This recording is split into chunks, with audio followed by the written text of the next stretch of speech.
Yes, good morning. Welcome, everyone. Welcome to First Unitarian Church on this Sunday morning. Welcome to those who are joining us online. We're so glad to see you here today. And welcome to our visitors. You're our special guests, and we'd really love for you to stop by our welcome table just outside this door after service. Let us introduce ourselves and learn more about what brought you here today. I have a few announcements as we get started.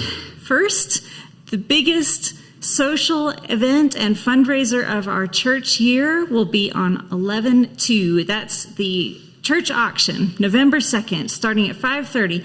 You can buy your tickets today after service at the table in Elliott Hall.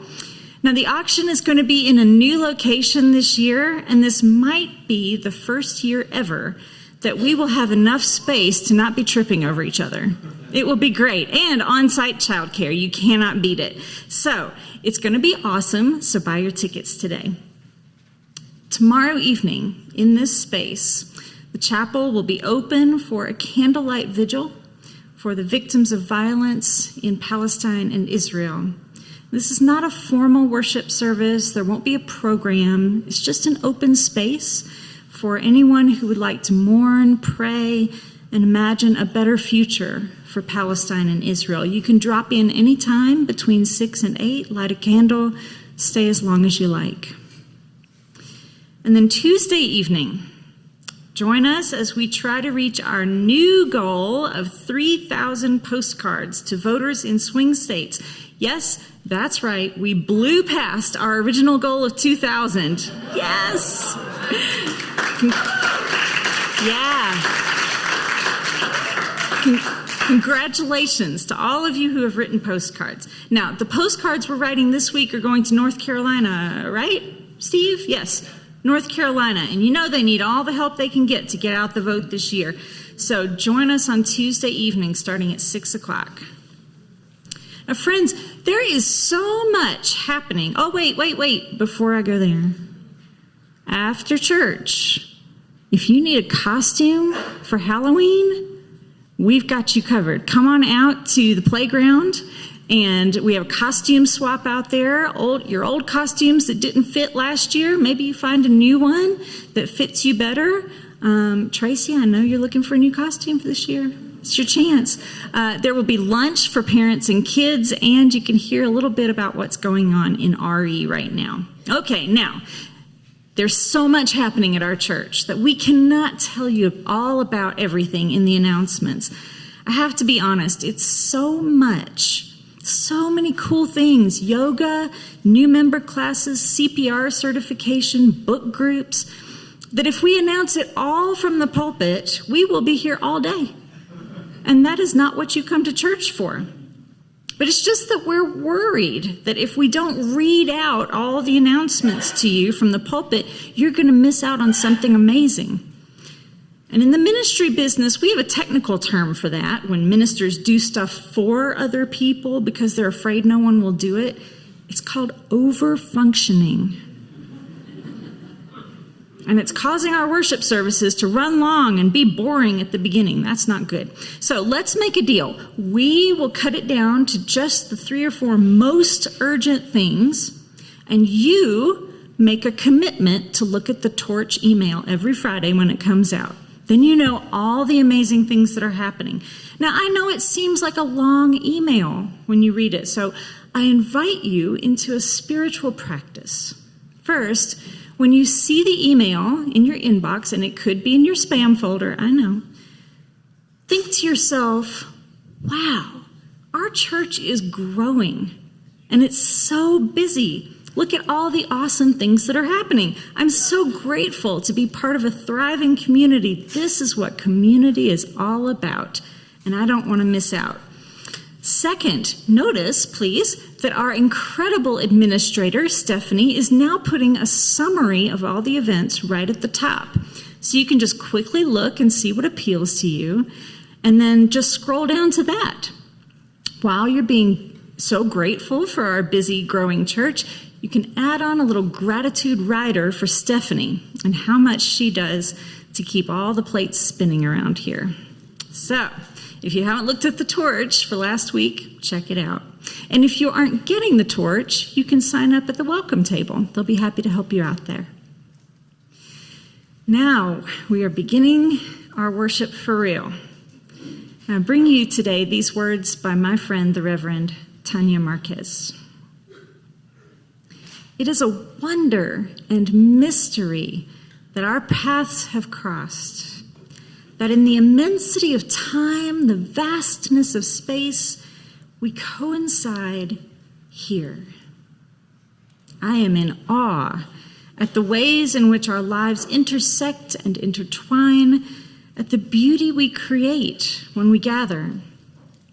May our coming together make us more compassionate, more just, more caring, and more loving. May our hearts and minds be open to this offering. I am so glad you are here. Let us worship. Let us marvel at the miracle of being here right now and the mystery that has brought us together.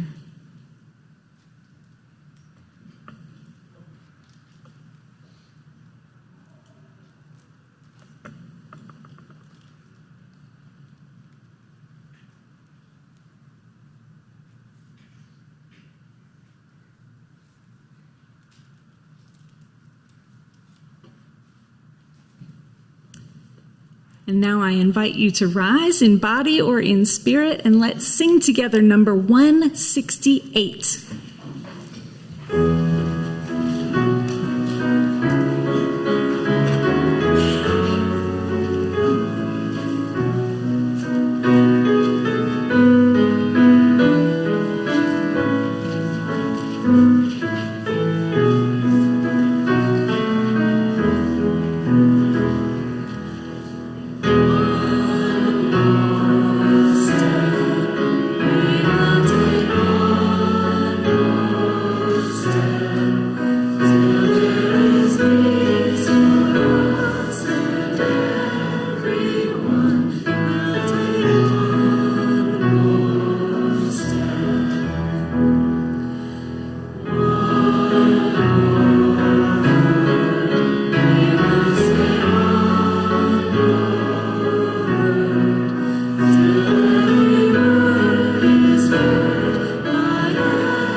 I once again invoke the old Irish blessing, may your house always be too small to hold all of your friends.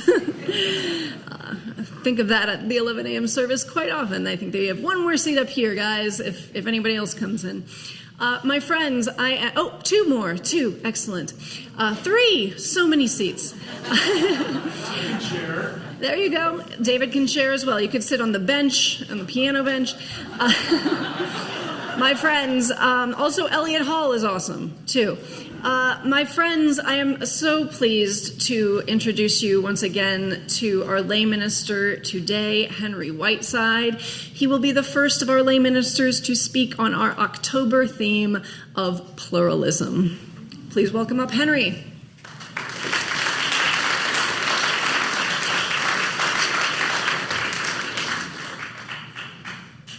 Well, good morning. And I am going to marvel that this is probably the first time that Scott, Joplin, and Rumi have featured on the same billing.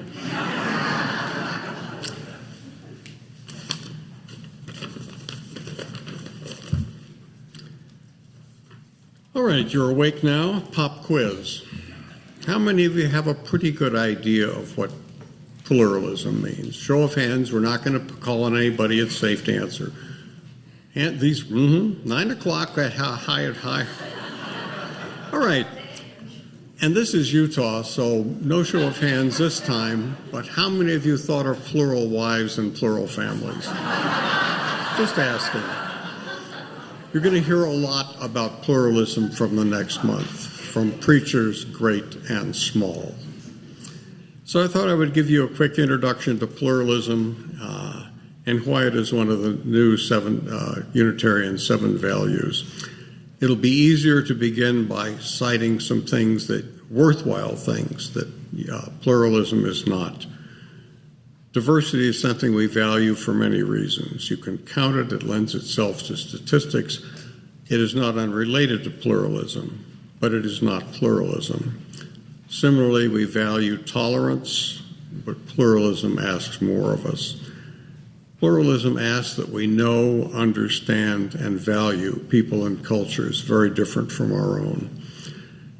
So that was the Cliff Notes on pluralism. And since Reverend J is now reaching around for the shepherd's crook left over from the Christmas pageant, I will move on. It does remind me of J. Golden Kimball, everybody's favorite apostle from the 1890s. If you don't know J. Kimball asked somebody else. He said, they'll never excommunicate me. I repent too damn fast. I've been fortunate in many ways. My mother had been a social worker and was an unpaid social worker effectively all the rest of her life. Empathy, compassion, and gentle understanding came naturally to her, which is probably why she was a social worker. Neighbors' yard workers were often, at the time we were referred to as colored, were often in our kitchen for a glass of water or a glass of lemonade. She cared about them, about their families, about their plans. My father came from a small town in Arkansas, put through Washington University with help from an uncle, and a lot of labware washed and tables cleared. My father was not the man you would have expected to come from small-town Arkansas at that time. He was active in the Union League, a business counterpart to the NAACP. On the St. Louis School Board, he cared about the quality of education in all of the city's schools, as segregated as they were at the time. So I'd had a head start on seeing other people as they were. World War II had brought many American men and women especially in the South Pacific, had brought many American men and women into contact with people and cultures very different from their own, more complex than the black and white that they'd grown up with. I grew up listening to musicals on 78 RPMs. Those are, well, you know what RPMs are. Musicals like Porgy and Bess in South Pacific that reflected that greater sensitivity and more nuanced approach to race and culture. My best friend in junior high, like me, he was poor at athletics, but unlike me, this Jewish boy was brilliant in academics. I remember a pretty Jewish girl in dancing class who was nice to me, even though I was, as my daughter would later have put it, a pathetic dweeb. A happen-chance conversation after class in college led me to a summer teaching English in Japan and to a lifetime of being interested in Japan, having friendships from Japanese people. A series of my wife's Chinese grad students lived with us. One of them became our de facto goddaughter, whom I had the privilege of driving to labor and delivery at 2 a.m. one morning, something I thought was definitely not in my future when we'd adopted our daughter from Korea when she was 3. Inexplicably, she is now 44 years old. I'm still at a loss to understand how that happened. What is all this pluralism? I'm really not sure. An ism is a system of beliefs. As Reverend Monica stressed a couple of weeks ago, these are values that we are expected to live. And there's really no end to living our values. There is a role for explicitly structured activities like a Muslim and Jewish women's group. I think there are opportunities in shared service trips like tree planting or Tai Chi. For most of us, I suspect the more common opportunities are going to be in the brushing contacts we have every day with people unlike ourselves and how we respond, even if it's only with a word or two. But I do know that you have to go out of your way to live pluralism. Thank you.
There's an ancient story about the time that the people embarked on an epic building project, a tower to reach God. The people said to themselves, "Observe the ants, the bees, the termites, who build marvelous cities without fighting each other. Just imagine what we could achieve if we all thought the same way, spoke the same way, worked together in the same way. The mystery we seek seems so close, yet is so far away, almost as if it doesn't want to be found. If we all worked with one mind, if we achieved real unity, we could build a tower that we could climb to take us all the way to the heavens. We could touch the clouds and see the mystery for ourselves." So they started to build, but just as they reached the final stages of construction, the mighty saw what they were up to and reached down and confused their languages, so they couldn't understand each other. And because they could no longer understand each other, they left off building their city and they scattered out across the world. You've probably heard this story before. I always wondered, why would God do this? But remember, in the most ancient stories, the character God is not really a real being, but rather a stock character that represents forces bigger than humans, natural forces, or the way things are.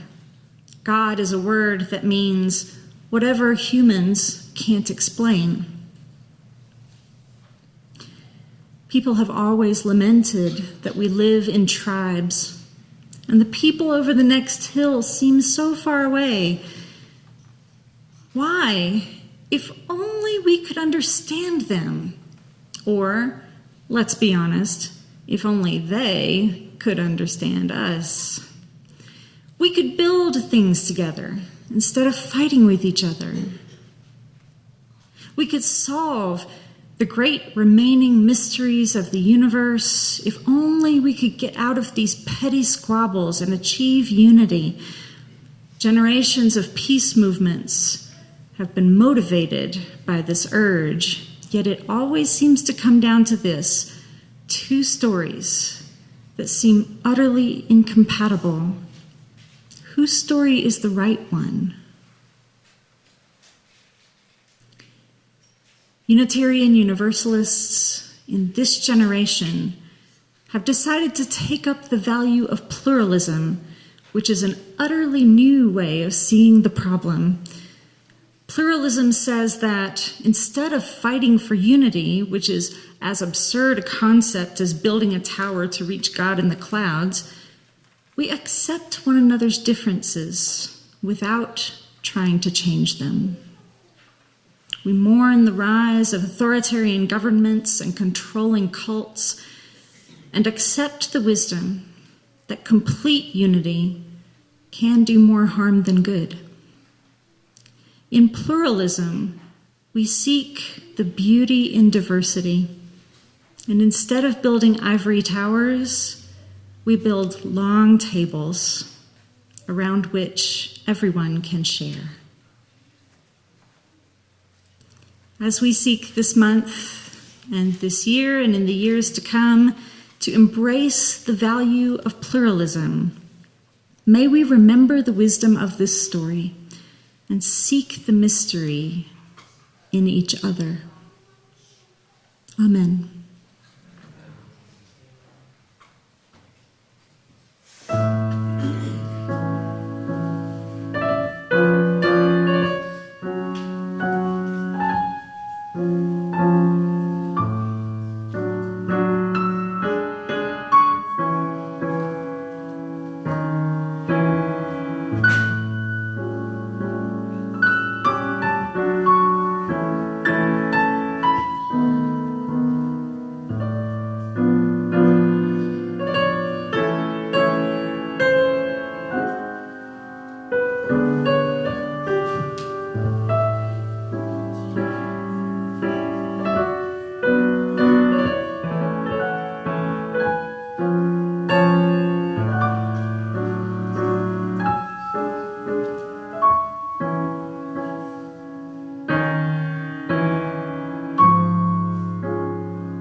Oh, we give thanks for this precious day,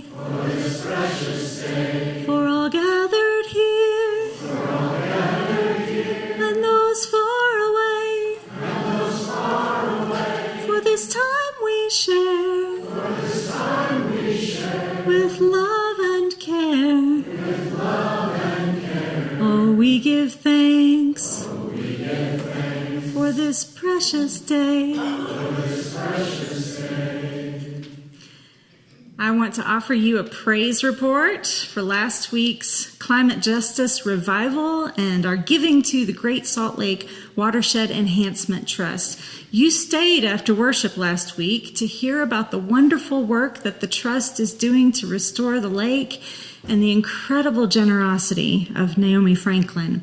And you showed out by giving over $7,000 to boost that donation. Thank you.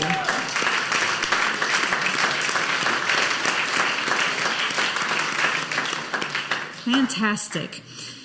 Last week, during our Climate Revival workshop at South Valley, we talked about how climate justice isn't ever just one thing. Sometimes it's easy to get carbon tunnel vision. We get really focused on reducing carbon emissions, yet forget that climate justice is so much more than that. It's anti-racism and economic justice, it's housing justice and LGBTQ justice, and today, it's disaster relief. Our UU siblings in Florida and Western North Carolina are the latest victims of epic storms resulting from human-caused climate change. Some Unitarian Universalist congregations have been seriously impacted, and others are still trying to assess the damage. The scope of the need is unknown, but we know it will be immense. So today, as we share the plate, we will share half of our Sunday offering with the UUA Disaster Relief Fund. Our donations will become grants to Unitarian Universalists, their congregations, and their communities. All gifts granted in the course of immediate crisis response will be extended directly to impacted communities. So I encourage you to give as generously as you can, either with cash in the plate or by using the QR code in the seat in front of you. And please consider sharing the link to the fund on your social media channels later on today. Thank you so much for your generosity.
Good morning, everyone.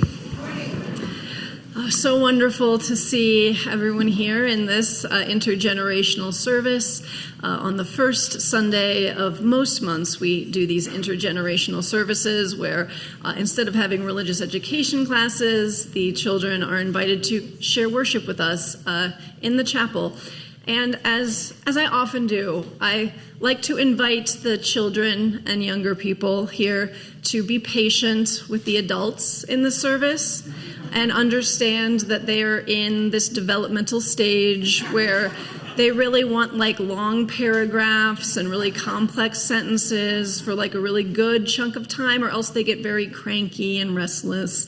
So we're going to serve that need right now with a little sermon.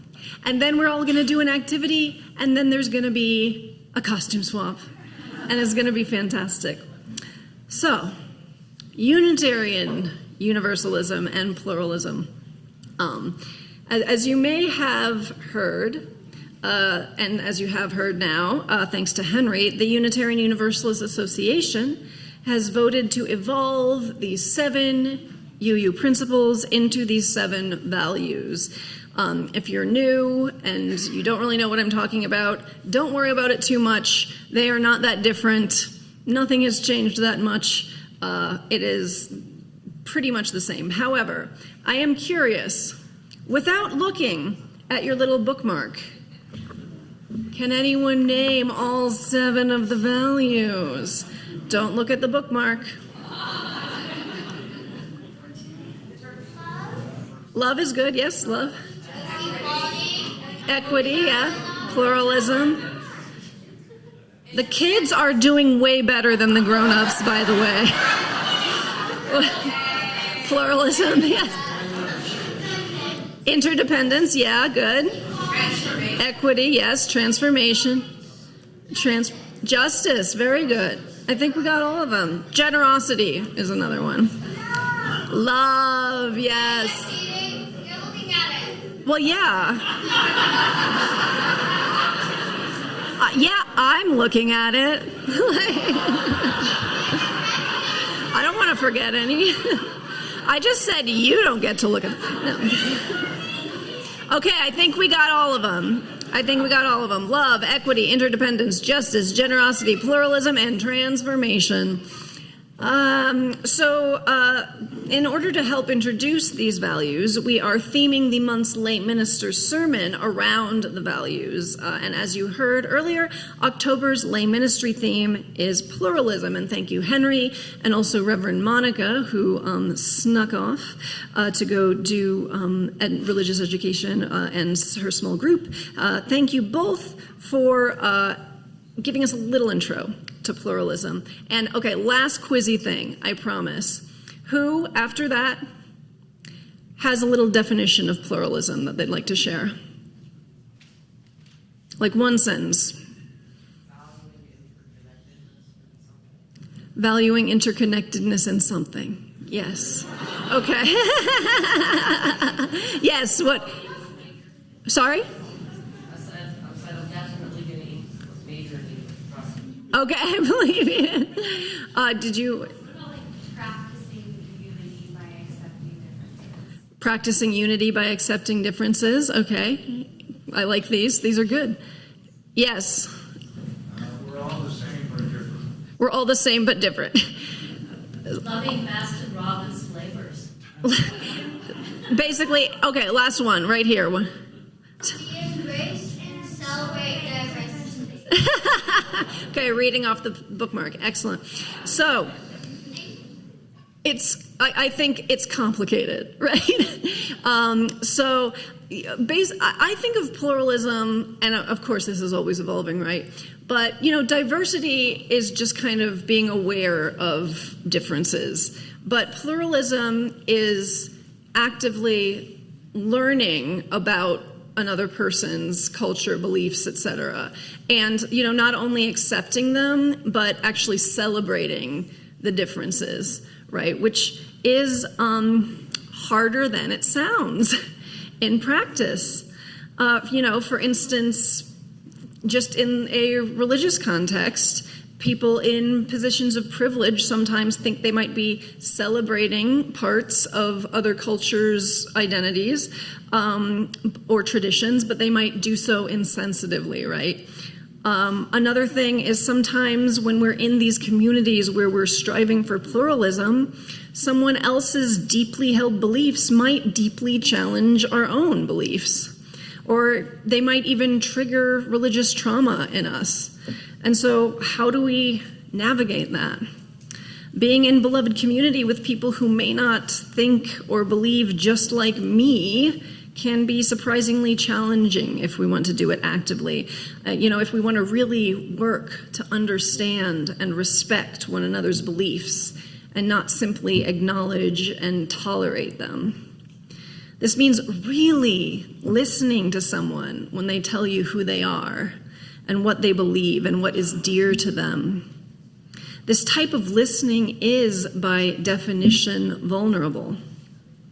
It may even change you a little bit. And for many of us, it does not come easy. Unitarianism and Universalism have long histories of engaging with religious pluralism. The Transcendentalists were famously influenced by Hindu teachings in the mid-19th century. Early Universalist preachers argued that all humans were saved, not only a select few Christians. This was radical at the time. And Unitarians had a major hand in the first World's Parliament of Religions at the Chicago World's Fair in 1893. William James Potter, a Unitarian minister, first proposed a similar idea in the 1870s. And the idea percolated in Unitarian communities who were becoming more and more interested in world religions. Unitarians were some of the primary organizers of the Parliament, which would bring together religious leaders from around the world to speak about their faith. This was monumental and had never been attempted before on this scale. Google's AI robot says that the 1893 World's Parliament of Religions was the birthplace of the modern interfaith movement. I don't know. But enough people must say something like that for the AI robot to come up with that, right? So birthplace or not, it was a major event in the story of Western liberal religious pluralism. Of course, American liberal religion, including Unitarianism, was also historically tied to imperialism and colonialism. Unitarians are direct descendants of the Pilgrims, right? The original English colonists in the United States. But the colonialist roots of Unitarianism do not only apply to the Pilgrims. Unitarians, our forebears, were among the leaders of the settler colonists who expanded westward to America. And liberal religious principles helped to justify Native American displacement and assimilation.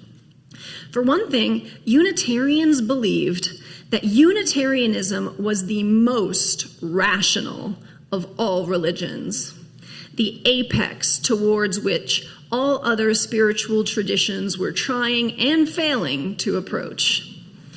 Therefore, they placed the beliefs of indigenous people automatically within their framework and created the narrative that the Native Americans only needed to be reasoned with to realize that they were really Unitarians all along. And if they did not come to that conclusion, Unitarians deemed them unreasonable and therefore okay to displace or force to assimilate. And these imperialist sensibilities were absolutely present at the World's Parliament of Religions and in the 1893 World's Fair in general. The World's Fair itself was held to celebrate the 400th anniversary of Christopher Columbus's arrival in what they called the New World. They made life-size recreations of his ships, the Nina, the Penta, and the Santa Maria. And various countries occupied pavilions in the main promenade at the fair, showcasing aspects of their culture. Now, this promenade was called White City. And as Frederick Douglass pointed out, it was not only a reference to the ivory-colored architecture. Out of 46 countries represented, the only predominantly black nation to have a pavilion in the White City was Haiti, which had gained freedom from France 90 years earlier. And instead of being given pavilions in the White City, most African cultures, as well as indigenous peoples, were relegated to racist exhibits in the margins of the Midway. It is in this context that the World's Parliament of Religions took place. Much like with the White City, it was largely white Christians who decided who was deemed to be part of a proper religion and allowed to speak, and who was relegated to the Midway as an other. In fact, the General Planning Committee was entirely Christian except for a single Reformed rabbi. Now, it shouldn't surprise anyone that the vast majority of speakers at this first parliament were American Christians, but Buddhism and Hinduism were also represented, with celebrated speakers coming from places like Japan, China, and India.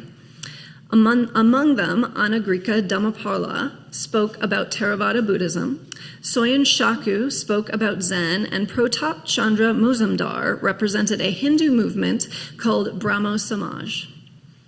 The largely Christian audience also looked at everything through a Christian-centric framework. Speakers who were seen as the closest to Christianity were the most lauded, and the underlying thesis of the event, at least according to the Christian planners, was that all religions are really the same deep down. That is, all religions are really just Christianity with different filters applied. Now, I am not saying all this to say that the Chicago World's Fair or the Parliament of Religions was bad with a capital B, right? The fair had the Ferris wheel, though. That's pretty cool. The Ferris wheel? Yeah. Well, this is what I'm saying. There's good stuff anywhere. And in addition to the Ferris wheel, it was radical at the time. It was the first time so many different world religions met to see how they could work together. And many speakers and participants used the platform as an opportunity to advance anti-colonialist and anti-racist ideas to a wide and diverse audience. For instance, Pratap Chandra Muzumdar spoke from the thick of British colonialism in India, and he spoke to the strength and long history of Hindu religions, as well as the rights of Indians to govern themselves. Another voice to raise public pointed dissent at the Parliament was Fanny Barrier Williams, who was a member of Chicago's African American elite. In her address, she noted that religion, like every other force in America, was first used as an instrument and servant of slavery. She also argued some points that we would recognize as modern Unitarian Universalists. For instance, she said that progressive religion must focus on equality and renounce partisanship and creeds that obscure humanity. And she called for, and I quote, less theology and more human brotherhood. In the larger fair, Frederick Douglass, who had formerly been a U.S. ambassador to Haiti, was asked to represent the country at the Haitian Pavilion in White City. He joined with Ida B. Wells to distribute a pamphlet from the Haiti Pavilion that pointed out the discrimination against Black representation at the fair. The point of looking at this early foray into Unitarian pluralism isn't to condemn it. It's to honestly look at the complexity of history. I think it's important to look back and learn from the past without jumping either to laud it and lift it up or to condemn it. Most things in life aren't all good or all bad. They are a mixture of both. Even events that have a lot of good things in them can also have some bad stuff that we can learn from. And even past events that make us cringe may hold lessons and insights and may have been pivotal moments in the moral arc of humanity. Besides, it often takes a long, long time for us humans to see things clearly. Even with its explicitly imperialist agenda, the Parliament of World Religions was revolutionary for its time and was in many ways the start of modern religious pluralism. It was the first formal gathering of representatives from Eastern and Western spiritual traditions. Never before had an event organized by Christians allowed non-Christian religions to speak for themselves. In fact, European scholars would not even seriously consider this event until the 1960s because they were so scandalized by the fact that Asian and African non-Christians were speaking for themselves instead of only being spoken about by white researchers. And apparently there still is a Parliament of World Religions, and I guess it was even held here not too long ago. Is that right? Did anybody go? Sweet. And as far as I understand it, the event has learned from its history and has evolved into something more truly pluralistic. Frederick Douglass once said, "We have to do with the past only as we can make it useful to the present and the future." As we look at the past, it's important that we remain open, humble, and curious to nuance. We must be able to acknowledge when we have been wrong, but not then take a broad brush and scorn or dismiss historical context. It is only by understanding the history that we can hope to improve the present and the future. And we must not also, for fear of looking ignorant to future generations, stop engaging with people who are different from us now. My friends, no matter what, I promise we will look ignorant to future generations. It's just the way it goes. We have seen what factionalization and violence can emerge when people live in echo chambers attached to simple narratives, absolutely certain that they alone hold the truth. Like those who organized the first parliament of world religions, despite our best intentions, we may be doing things now that future generations will find cringy or ignorant or even downright harmful. But if we keep engaging with others with curiosity and, most importantly, humility, we will move closer to a future in which all people are respected. As we continue to live into the value of pluralism, I want us to remember that curiosity and humility must be tied to one another. We must be curious about what others know and believe, but we must not approach them with the attitudes of the Christian organizers in that first Parliament of World Religions. That is, we must not assume that actually we hold the truth, and that the beliefs of this other person are either a novelty or entertainment, or that deep down, their beliefs are just our beliefs, and they don't know it yet. If we bind humility to our curiosity and know that we do not know everything, and that this person may change us for the better with their point of view, then we will begin to approach true pluralism. Then we will truly be living into the promise of universal love. My friends, I'm going to ask you to do something with me. And introverts, I warn you, you're going to have to talk to somebody. I will ring our bell here. Where did the oh no. Oh, here it is. Okay, great. I will ring the meditation bowl, and you will turn to somebody, ideally someone you don't know super well, but it could be somebody you know super well, and one of you will ask them, what is something you wish more people knew? Knew. What is something you wish more people knew? And then you're going to not talk for 45 seconds, and you're going to listen to what they say. I know. Then you're going to switch. Then that person, after I ring the bell, I will ring the bell again, then that person will ask you the same question. What is something you wish more people knew? And you will tell them for 45 seconds. And then I will ring it again, and you will switch partners. You will switch partners, and we will do it again, and we will do it again. We are going to do this 4 times in total. You will speak twice. You will listen twice. You can do it. Feel free to move around. It's all beautiful. Okay. Okay, make some eye contact now. Get some consent. See who you're going to pair off with first. If you have to do 3s, it's fine too. Whatever. This is Utah. 3, 4, whatever. All right. Wait for the ring. Wait for the ring. Wait for the ring. Okay. I'm gonna say it with you.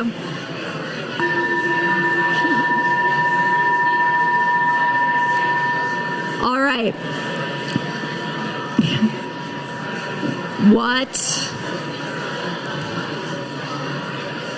All right, stop for a second. Stop. Too much. I see way too many people talking, because what should be happening is one person is talking and the other person is listening, okay? So wait until I ring the bell. We're all going to do this together. All going to do it together. And then one of us is going to say, what is something you wish more people knew, okay? We got this.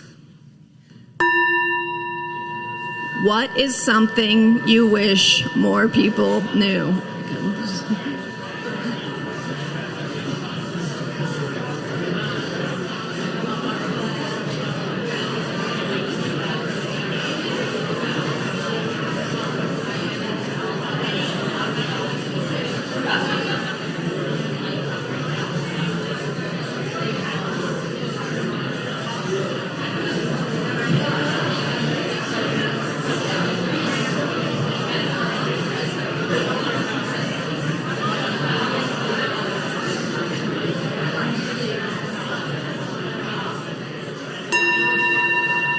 Switch. Now the second person will ask, what is something you wish more people knew? If you were listening before, now you're talking. If you were talking before, now you're listening.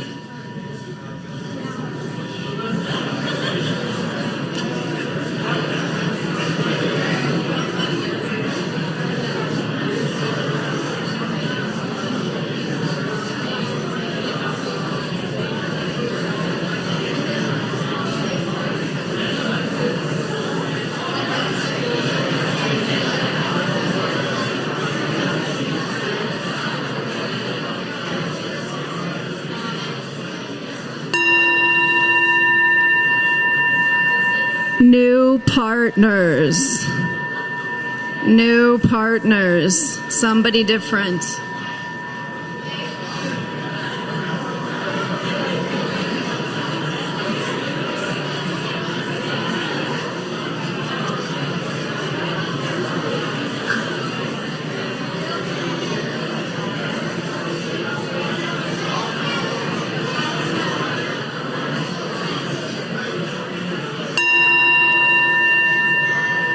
Last one. If you were talking, now you're listening. If you were listening, now you're talking. What is something that you wish more people knew?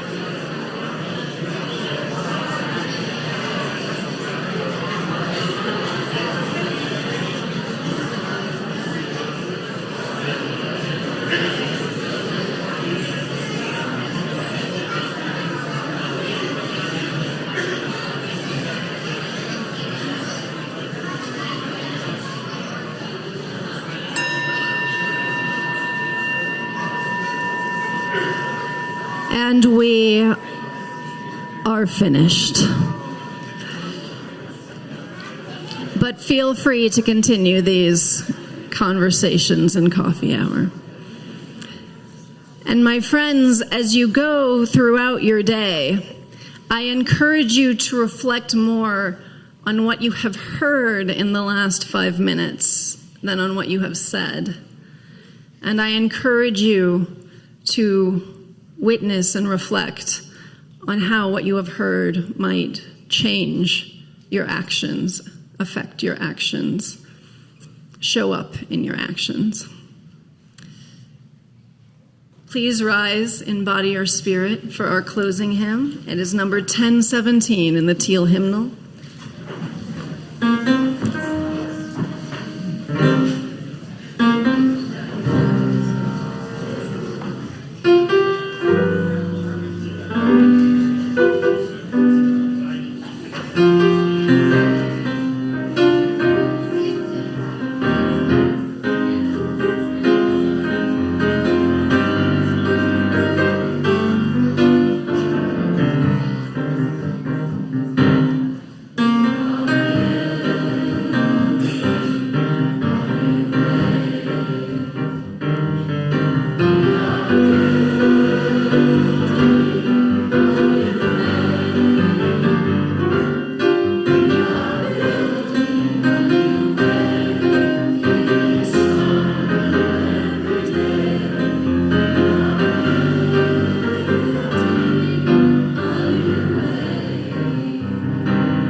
My friends, may all beings be well.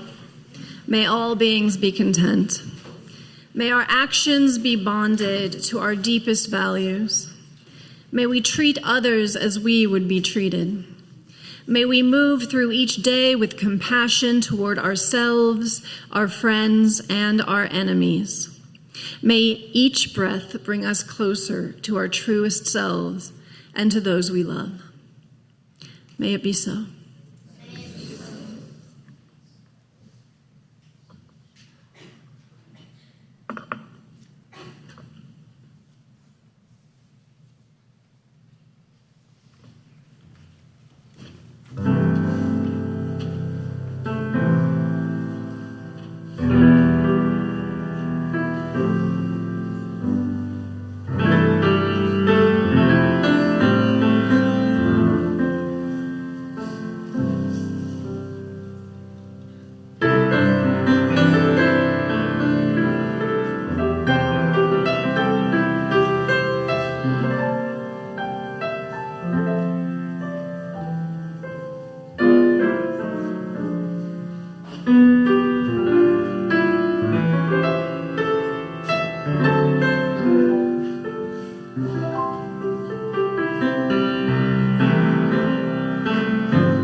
Thank you, David. Thank you, Tristan, and everybody who joins us at home. My friends, I will see you out in Elliott Hall for coffee, or perhaps out over there for our costume swap. I encourage you to continue these listening practices for the rest of the day, the rest of the week, maybe even beyond. Who knows? Go forth, and I will see you out there.